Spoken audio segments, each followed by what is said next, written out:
নমস্কার বন্ধুরা, আজকে বানাবো নিরামিষ আলুর তরকারি। কড়াই গরম হয়ে গেছে, কড়াইয়ের মধ্যে তেল দিয়ে দেবো একটু 5 ফোড়ন আর দিয়ে দেবো শুকনো লঙ্কা। এবার দিয়ে দেবো মশলা, জিরে গুঁড়ো, ধনে গুঁড়ো, হলুদ গুঁড়ো, লঙ্কা গুঁড়ো।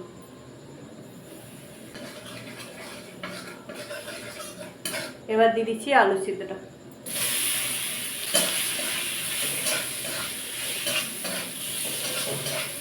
দিয়ে দেবো একটু নুন।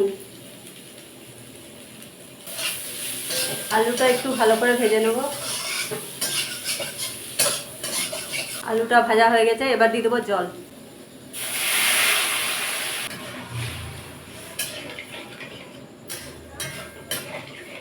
আলুটাকে একটু ফুটতে দেবো।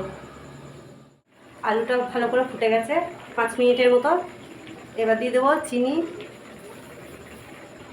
আর দিয়ে দেবো ভাজা মশলা। ভালো করে একটু নেড়ে নেবো। আলুগুলো একটু ভেঙে দেবো। নুনটা একটু কম আছে, দিয়ে দেবো। এবার দিয়ে দেবো ধনেপাতা কুচি।